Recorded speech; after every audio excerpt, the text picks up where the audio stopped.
Next, we'd like to welcome Reverend Osagyefo Sekou.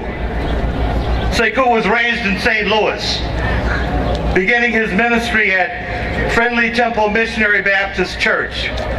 Reverend Sekou was a scholar in residence at Stanford University's Martin Luther King Education and Research Institute.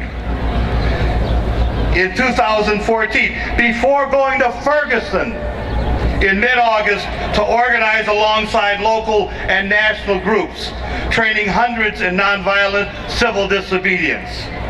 He was arrested twice in Ferguson, once for praying in front of riot police, and later while co-leading a group of religious leaders on Moral Monday.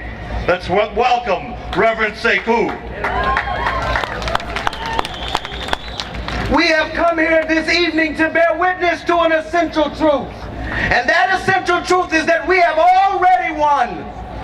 That because we have committed ourselves to the end of nuclear weapons on our planet, and that we are making the connections and solidarity to the broader anti-war movement and to the broader movement that Black life matters. And so we say to the enemies of our struggle that you are on the wrong side of history, that what you see gathered here now, history shall record that there stood a group of people from around the world who committed themselves to a story older than themselves and bigger than themselves, and that is the story of humans struggling to make the world better than the way that they found it. That story is a story about Black youth in a little place called Ferguson who say they will not bow down. It is that story of young people in the streets of Baltimore right now being chased by the police and saying that they will not go home until there's justice for Michael Brown and Eric Gardner and for